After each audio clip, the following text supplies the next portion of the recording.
Guardian और बड़े संख्या पे यहाँ पे माता बहन यहाँ पे उपस्थित हुए हैं, आप सभी को सन ऑफ मल्ला मुकेश सहनी की ओर से नमस्कार प्रणाम। साथियों पिछले 9 सालों से बिहार में हम लोग संघर्ष कर रहे हैं, लड़ाई लड़ रहे हैं और आज निषाद आरक्षण संकल्प यात्रा लेके निकले हैं। और इस बार हम लोग संकल्प लेने के लिए निकले हैं, जैसे कभी हमारे पूर्वज बाप दादा ने संकल्प लिया था कि ये देश को आजाद कराएंगे और अंग्रेज से पौने 200 साल लड़ाई लड़े, तब जाके देश आजाद हुआ। और उनका एक ही संकल्प था कि देश को आजाद कराएंगे और हमारे जो आने वाला पीढ़ी होगा वो आजाद भारत में सर उठा के जिएगा। और जिसके लिए लाखों निषाद पिछड़ा दलित का बेटा शहीद हुए और फिर देश आजाद हुआ। साथियों, ये देश आपका है, ये देश हमारा है। इस देश पे जितने बड़े लोगों का अधिकार है उतना ही अधिकार, उससे कई गुना ज्यादा आपका इस देश में अधिकार है। साथियों, लेकिन देश आजाद हुआ, लेकिन आज जिनके बाप दादा अंग्रेज का गुलामी करता था, जी हजूरी करता था, आज उसका बेटा आज राजा बन के बैठा है। जिसके पूर्वज शहीद हुआ, खून पसीना बहा के लड़ाई लड़ा, आज उसका जो पीढ़ी है वो आज कहीं ना कहीं सर झुका के गुलामी की जंजीर पकड़कर गुलामी की जिंदगी को जी रहे हैं। साथियों, इसके लिए हमें संघर्ष करना पड़ेगा, हमें लड़ाई लड़ना पड़ेगा। इस संसार में अगर सर उठा के जीना है, मान सम्मान अधिकार के साथ जीना है, तो 2 काम कीजिए। एक काम, अपने हर जरूरत को कम कीजिए, एक रोटी कम खाइए, लेकिन सबसे पहले अपने बच्चे को पढ़ा लिखा के काबिल बनाइए। जब तक आपका बच्चा, आपका समाज पढ़ेगा लिखेगा नहीं, तब तक आपका समाज आगे नहीं बढ़ेगा। दूसरा कि अपने अधिकार के लिए संघर्ष कीजिए। जब तक आप अपने अधिकार के लिए संघर्ष नहीं कीजिएगा, लड़ाई नहीं लड़िएगा, तब तक आपका कल्याण नहीं होगा। साथियों, पहले इस भारत देश में राजा हुआ करता था, 534 राजा हुआ करता था और राजा के घर में बच्चा जन्म लेता था, रानी के कोख से बच्चा जो जन्म लेता था वो राजा बनता था। लेकिन बाबा साहब भीमराव अम्बेडकर ने हमें संविधान दिया, लोकतंत्र दिया और इस लोकतंत्र में उन्होंने हमें वोट का अधिकार दिया। और उस वोट का अधिकार में इतना ताकत है कि एक गरीब मछुआरा का बेटा भी राज्य का मुख्यमंत्री और देश का प्रधानमंत्री बन सकता। ऐसे इस संविधान में हमें जगह मिला है। साथियों, लेकिन आज आप देखिए आज क्या हो रहा है।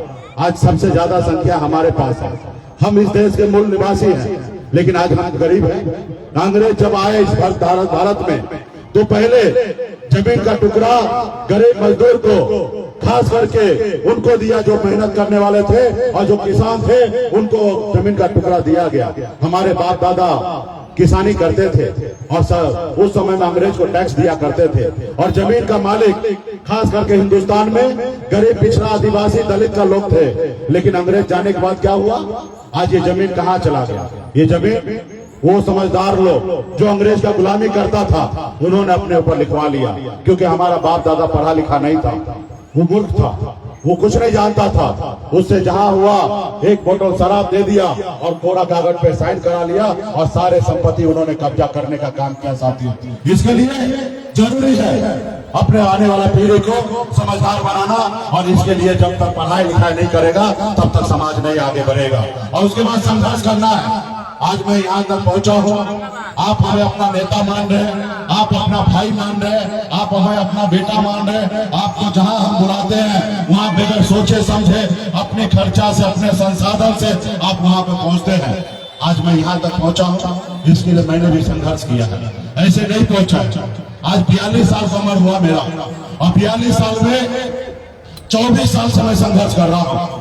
जब 18 साल का उम्र था तभी से मैं संघर्ष कर रहा हूँ। अपने गांव, घर, परिवार, माता बहन सबको छोड़कर मुंबई जैसे शहर में जाके मेहनत किया, मजदूरी किया, 900 रुपए महीने पे नौकरी करता था। संघर्ष के बदौलत आज इस मुकाम तक पहुंचे हैं। हर एक निषाद का बेटा, हर बिन बेदा दुनिया मला का बेटा, हर एक दलित का बेटा मुकेश सहनी जैसे नेता बन सकता है, मुकेश सहनी की जगह पहुंच सकता है और हमसे भी आगे पहुंच सकता है। सिर्फ जरूरी है सही तरीके से ईमानदारी से संघर्ष करना। आज मैं लड़ाई लड़ रहा हूँ निषाद समाज के हक अधिकार के लिए। लोग बोलते हैं कि बताइए मुकेश सहनी को पार्टी चला रहे हैं और पार्टी के साथ साथ सिर्फ निषाद की बात करते हैं। अरे भैया, आज पार्टी बना है, मैं मुंबई से दल बनाने के लिए नहीं आया था। मैं अपने समाज के हक अधिकार दिलाने के लिए आया था, अपने समाज के चेहरे पे मुस्कान दिलाने के लिए आया था, उसको 2 पल की खुशी दिलाने के लिए आया था। एक परिस्थिति बना कि पार्टी बना। आज पार्टी में निश्चित तौर पे हर जाति वर्ग के लोग हैं, लेकिन हर वर्ग के लोग जो है वो पार्टी में लाभ लेने के लिए, विधायक बनने के लिए, मंत्री बनने के लिए, सांसद बनने के लिए है। लेकिन आज भी खून पसीना निषाद समाज का बेटा सिर्फ बहा रहा है, सिर्फ अपने बच्चे के भविष्य के लिए, और उनको पता है कि मेरा नेता सन ऑफ अल्लाह है और इसके लिए मैं काम कर रहा हूं। साथियों, तो आज ये निषाद समाज जो है ये मेरे लिए मेरा जात नहीं है, ये मेरे लिए परिवार है और मैं इसको परिवार मानता हूँ। और मैं निश्चित तौर पे जब परिवार की बात होगा तो वहाँ पे परिवार के लिए रहेंगे, जब राज्य की बात होगा तो सबसे पहले बिहार के लिए रहेंगे, जब देश की बात होगा तो पहले हम भारत के लिए रहेंगे और फिर पृथ्वी के लिए अगर बात होगा तो पूरे सहारा के लिए रहेंगे। साथियों, तो आज हम लोग अपने हक अधिकार के लिए लड़ाई लड़ रहे हैं। आज हम लोग लड़ाई लड़ रहे हैं कि निषाद समाज को आरक्षण मिले। आज बंगाल में आरक्षण है, दिल्ली में आरक्षण है, लेकिन बिहार में, उत्तर प्रदेश, झारखंड में नहीं लागू है। और ये काम किनका है? ये सरकार का काम है। एक तो पहले का सरकार जो हमारा काम नहीं किया, एक अभी का वर्तमान में जो मोदी जी की सरकार है वो आज हमारे लिए काम नहीं कर रहा है। और एक दोषी आप है कि आप अपने समाज के हक अधिकार के लिए आप लोगों ने संघर्ष नहीं किया। आज संघर्ष कर लेते, आज लड़ाई लड़ लेते। 30-40 साल पहले जैसे कभी लालू प्रसाद यादव जी लड़ाई लड़े, जैसे कभी स्वर्गीय रामविलास पासवान जी लड़े, जैसे कभी हमारे उत्तर प्रदेश में मुलायम सिंह यादव लड़े, जैसे हमारे उत्तर प्रदेश में एक दलित की बेटी हमारे मायावती जी लड़ी। उन्होंने लड़ा, संघर्ष किया, उनको लोगों ने उनके साथ दिया, उनको पार्टी में मजबूती हुआ। बिहार में भी 15 साल मुख्यमंत्री लालू जी बन के रहे, अपने लोगों को आगे बढ़ाए, अपने समाज को आगे बढ़ाए। अगर काश निषाद समाज में भी ऐसा नेता पैदा होता, जंग लेता, संघर्ष करता, लड़ाई लड़ता, आज हमारा दर्जनों भारत में निषाद का बेटा कलेक्टर होता, आज हमारा निषाद का बेटा डॉक्टर होता, आज निषाद का बेटा एसडीओ होता, बीडीओ होता, आज हमारा निषाद का बेटा डॉक्टर होता। लेकिन ये नहीं हुआ। ये क्यों नहीं हुआ? क्योंकि आप और हम लोगों ने संघर्ष नहीं किया। अगर संघर्ष करते तो निश्चित तौर पे आज निषाद समाज का बेटा आगे बढ़ा रहता। तो साथियों, अब समय आ चुका है, आपको अपने समाज के लिए, अपने पार्टी के लिए, अपने लोगों के लिए संघर्ष करना पड़ेगा, पसीना बहाना पड़ेगा, जरूरी पड़े तो खून बहाना पड़ेगा। और जब बहाएंगे तो निश्चित तौर पे जैसे हमारे पूर्वज 200 सालों में देश को आजादी कराया, वैसे हम लोग भी अपने समाज को आरक्षण दिलाने का काम करेंगे। आज मोदी जी है, देश के प्रधानमंत्री है, आज उनका काम है, वो चाहेंगे तो 12 घंटे में निषाद समाज को आरक्षण लागू कर सकते हैं, लेकिन वो नहीं चाह रहे हैं। आज वो नहीं चाहते हैं कि गरीब मछुआरा का बेटा आज वो आगे बढ़े, आज वो संघर्ष करते रहे। आज बताइए, आज हमारा समाज का बेटा इलाज के अभाव में दम तोड़ दे रहा है। आज हमारे समाज के पास पैसा नहीं है जो अपने बच्चे को पढ़ा लिखा सकता है। ये काम किसका है? ये काम भारत सरकार का काम है, ये काम राज्य सरकार का काम है। आज लेकिन भारत सरकार क्या काम कर रहा है? गरीब को गुलाम बना रहा है, 5 किलो चावल दे रहा है, उनसे वोट लेने का काम कर रहा है। आज कहीं ना कहीं गुलाम बना रहा है। आज मंदिर मस्जिद की बात करता है, सरकार का काम मंदिर मस्जिद बनाना नहीं है। सरकार का काम है गरीब के लिए, बच्चे का इलाज के लिए हॉस्पिटल बनाना, गरीब के बच्चे का पढ़ने के लिए स्कूल यूनिवर्सिटी बनाना, नहीं कि मंदिर मस्जिद बनाने की बात है साथियों। तो इसलिए साथियों, आपको समझदार होना पड़ेगा, आपको लड़ाई लड़ना पड़ेगा। जो आपके बच्चे को गुलाम बनाना चाहता है, ऐसे लोगों से लड़ाई लड़ना पड़ेगा। और जब लड़ाई लड़ेंगे तो आपका आने वाला पीढ़ी आगे बढ़ेगा साथियों। तो इसके लिए आप सभी को संघर्ष करना पड़ेगा, लड़ाई लड़ना पड़ेगा। जैसे दूसरे लोगों ने लड़ाई लड़ा, संघर्ष करके अपने मुकाम को हासिल किया, वैसे आपको भी लड़ाई लड़ना पड़ेगा। आज हमने सर पे कफन बांध करके पटना से 101 दिन के लिए यात्रा पे निकले हैं। जो हमारे सुनेगा हम उनकी सुनेंगे, जो हमें आरक्षण देगा, आरक्षण नहीं तो गठबंधन नहीं, गठबंधन नहीं तो वोट नहीं का नारा लेके आए हैं। और वोट नहीं तो दिल्ली की सरकार नहीं साथियों। आज बिहार में निषाद बिन बिल्दार नुनिया मल्लाह चाहे तियर मनोहर चौधरी, तमाम निषाद के 50 उपजाति है। आज अगर एक हो जाएंगे तो आज आपके पास शक्ति क्या है? जैसे हनुमान जी के पास शक्ति था, उनको अंदाजा नहीं था कि 7 समुद्र पार करके लंका को जला सकते हैं। आज वही शक्ति बिहार, उत्तर प्रदेश, झारखंड में निषाद का बेटा के पास है। अगर एक साथ हो जाए, अपने पैर पे खड़ा हो जाए, जो हमारा दुश्मन होगा उसके लिए दिल्ली इतना दूर कर देंगे कि लंदन से भी ज्यादा दूर हो जाएगा। जो हमसे दोस्ती करेगा उनको कुर्सी दिल्ली का मिलेगा, जो हमसे दुश्मनी करेगा उसको दिल्ली का कुर्सी नसीब नहीं होगा। साथियों, 60 लोकसभा सीट हम अकेले इस राज्य में, तीनों राज्य में जिताने हराने का काम कर सकते हैं। साथियों, सिर्फ जरूरी है संगठित होना, संकल्पित होना, संघर्ष करना, और इसके लिए संकल्प लेना पड़ेगा ताकि मोदी जी को लगे, देश के अलग अलग नेता को लगे कि निषाद का बेटा जाग चुका है। उनको एक भ्रम है, खास करके जितने भी देश में पॉलिटिकल पार्टी है उसको भ्रम है कि निषाद का बेटा, पिछड़ा दलित का बेटा अपना वोट बेचता है। उस भ्रम को उसको तोड़ना पड़ेगा, उनको बताना पड़ेगा कि अब निषाद का बेटा वोट बेचेगा नहीं, निषाद का बेटा अपने आने वाला पीढ़ी के लिए, हक अधिकार के लिए लड़ाई लड़ेगा। तो क्या आप लड़ाई लड़ने के लिए तैयार हैं? क्या आप संकल्प करने के लिए तैयार हैं? क्या ये आवाज मोदी तक पहुंचेगा? अरे भैया, पीछे जो खड़े हैं उनको भी कह रहा हूं, क्या ये आवाज मोदी जी तक पहुंचेगा? आप लड़ाई लड़ने के लिए तैयार हैं? हाँ, तो मोदी जी तक कैसे बात पहुंचेगा? तो यहाँ पे वीडियो कैमरा वाले हैं, जब आप संकल्प लीजिएगा तो मोदी जी देखेंगे। कैसे देखेंगे? ये वीडियो बनेगा, अब वीडियो बना के रात में मोदी जी के पास भेजेंगे और उसको लिखेंगे कि मोदी जी अभी भी मेरा हक अधिकार दीजिए, नहीं तो आपका कुर्सी कहां चला जाएगा आपको भी पता नहीं चलेगा। इसलिए आप भ्रम से निकल जाइए, आप अपना नेता से पूछ लीजिए हर कोना कोना में बिहार का कि बिहार में क्या चल रहा है, तो लोग कहेगा कि बिहार में सिर्फ गंगा जल चल रहा है, गंगा जल चल रहा है, गंगा जल के अलावा कुछ भी नहीं चल रहा है। और पता कर लीजिए और आरक्षण लागू कर दीजिए, नहीं तो खेला होगा। जैसे बंगाल में ममता दीदी ने खेला किया, वैसे बिहार में निषाद का बेटा खेला करेगा। इसलिए तो देखेंगे कि एक एक निषाद का बेटा, कल तक इसका बाप दादा अपना वोट को बेचता था, अभी निषाद का बेटा, माता बहन सभी हाथ में गंगा जल लेके एक सोच से संकल्प कर लिया है कि अपना वोट को नहीं बेचेंगे।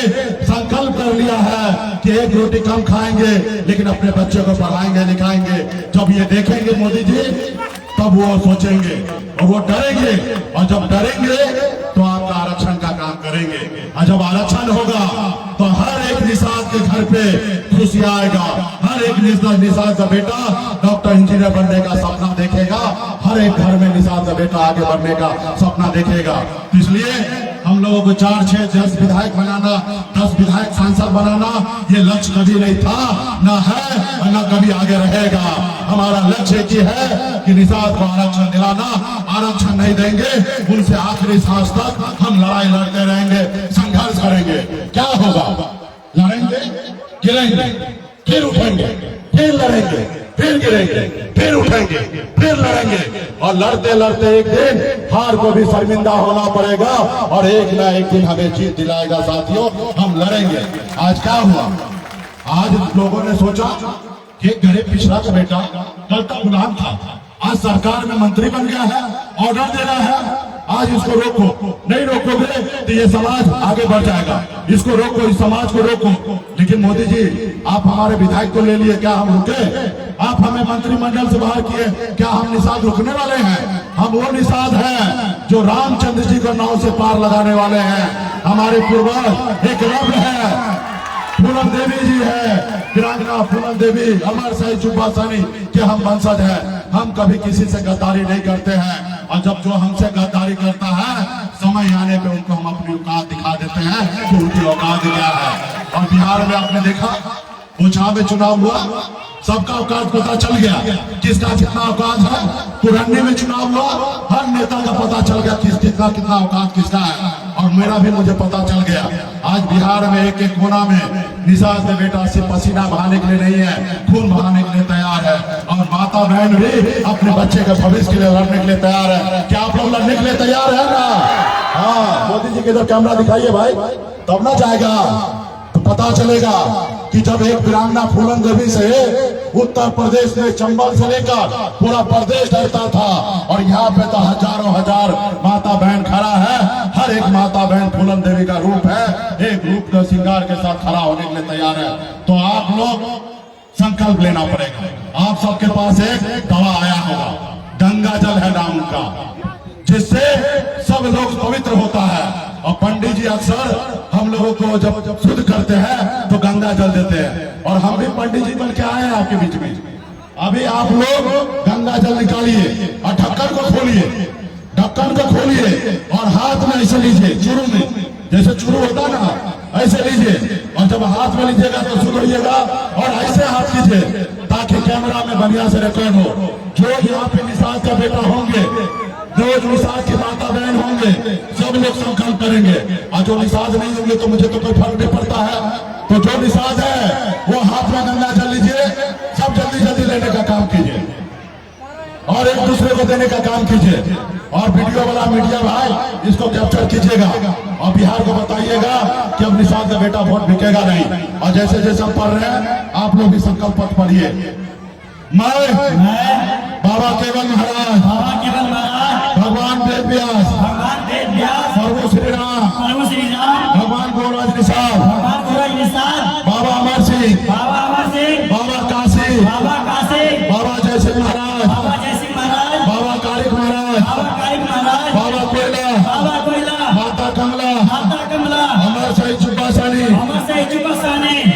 फूलन देवी और अपने पूर्वज को साक्षी मानकर हाथ में गंगा जल लेकर संकल्प करता हूँ कि अपने समाज और अपने आने वाले पीढ़ी के लिए हर परिस्थिति में संघर्ष करूंगा और अपने विकासशील इंसान पार्टी के साथ रहूंगा। पार्टी जो निर्णय लेगी हम वो निर्णय के साथ रहेंगे। हम संकल्प लेते हैं एक रोटी कम खाएंगे, लेकिन अपने बच्चे को पढ़ाएंगे लिखाएंगे। हम संकल्प लेते हैं एक निषाद के घर में जाएंगे, उसको संकल्प करवाएंगे। हम संकल्प लेते हैं अपने रिश्तेदार नाते को फोन करेंगे, संकल्प करवाएंगे, समाज के